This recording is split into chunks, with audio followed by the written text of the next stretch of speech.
Hello and welcome back on CricChat 24 channel. In this video, I am going to introduce a new series on one of the greatest transformation that we have ever witnessed in the game of Test cricket.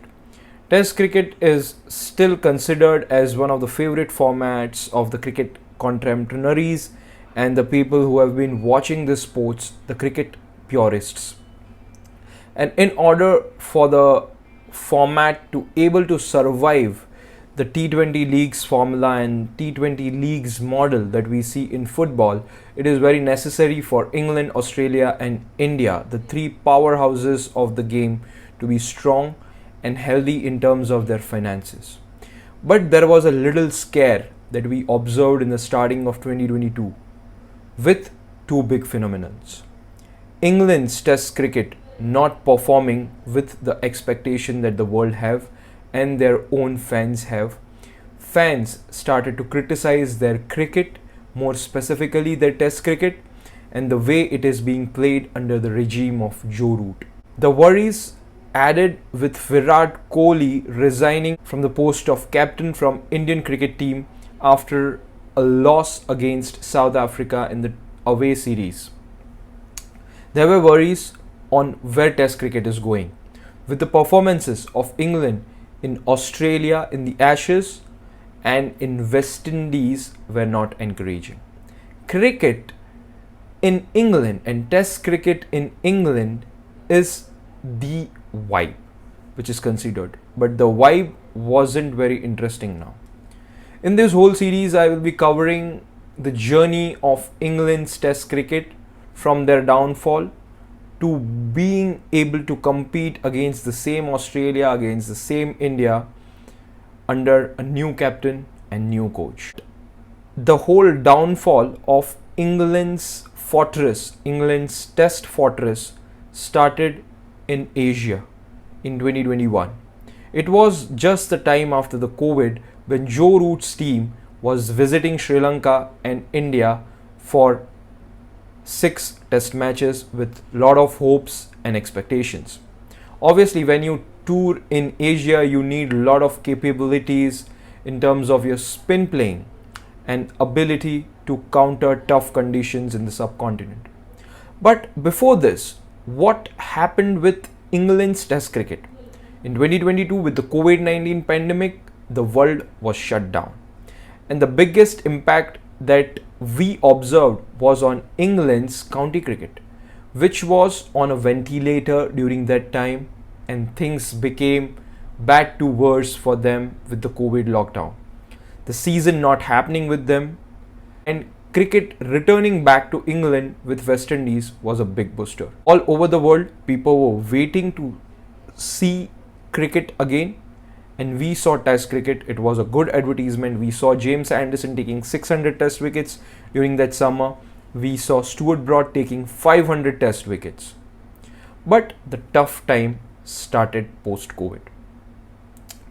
Chris Silverwood, Joe Root and Ashley Giles. These three are the people on the helm. They were getting rid of Ed Smith, their own selector, and all the responsibilities were put on Chris Silverwood to manage this team. They introduced rotation policy, which was for the betterment of the players that were under Joe Root and Silverwood. But was it beneficial for their results? Because conventionally the game should be played with flow and with form. When you are out of form, you should not be in the 11 and you should be given some extra chance outside to prepare yourself. But the logic was different here. Silverwood and Root believed we need to manage the workload of people in this tough COVID biosecure bubbles where they are not allowed to go out, difficult quarantine period, they need relaxation and their workload is managed. There were positive results in Sri Lanka. They went for 2 test matches. The matches were almost with less capacity of people attending it. Joe Root scored good hundreds, a double hundred in the first test match. Everything in life was looking very good as England just have won 5 test matches on a row in Asian soil. But wait, the problem is going to start now. as they are going to visit India. India, which came out from one of the greatest wins over Australia under the captaincy of Ajinkya Rahane and Virat Kohli. Chennai offered them a good dosa, and Joe Root and the batsmen did not deny it. Joe Root scored 218 runs on that wicket, and they completely outplayed Indian spinners. It was 3-0 on the trot. 3 more test matches to go for England. Can they win again in India? 2012 triumph that they did. It was difficult, as India, in spite of giving a dosa, gave a dust ball, which they always give. As the WTC final was on the line, New Zealand was already waiting for their turn in the WTC final. India can go there with 3 wins in next 3 test matches. And what they need to do for that? They need to have turning pitches. Ashwin turned up in the second innings. He scored a magnificent 100, taken wickets for fun as he does. There were a lot of bad things that England batsmen saw for the first time. Some of the players, like the likes of Oli Pope and Zach Crawley, were looking like a sitting duck. Positives were in the form of Dom Baz and Jack Leach. There was rotation happening in the team. In spite of winning the first test match in Chennai, 4 changes were seen in England's 11 of rotation policy. Was it right? Was it wrong? But the results did not suggest good. They rested Anderson, and they wanted Anderson and Broad to play in the pink ball test match that was about to happen in an inaugural new highest capacity stadium in Ahmedabad. Conventionally, pink ball should give a lot of ease and a lot of edge to the fast bowlers of the quality of Anderson and Broad, but you never know with Indian pitches, and it turned out that way. England went on with 4 frontline pacers as the wicket was serving good for the spinners. It was a complete dust ball. The test match got ended in 2 days, which was one of the shortest test match ever played since 1935. And England lost it. Now the questions were being raised on the rotation of Moeen Ali, Johnny Bairstow, Mark Wood, a lot of the frontline players that England had. They had one more chance to equal the series in Ahmedabad, again in the last test match, which I was fortunate to saw. I thought because it was conventionally the last match for maybe James Anderson. It wasn't, but I still went on to watch it on the 3rd day, which was the last day.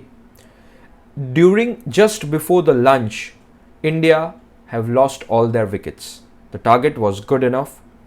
Stokes and Oli Pope showed a good fight back in the first innings. There was also a punt century, famously known for the reverse sweep that he played against James Anderson. And now there was a target. They had roughly 2.5 days, so half of the test match days were left, but they got bundled out in the next couple of sessions.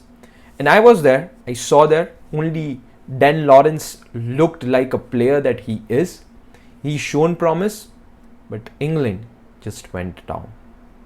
Yes, so this was all about the starting of the downfall for England. In the next episode, I will going to be talking about how England faced one of the biggest thrashback in the cricketing history when India threw them out at Lord's in just 2 sessions on the final day. Stay tuned on Cricket Chat 24 channel. Thank you so much for watching.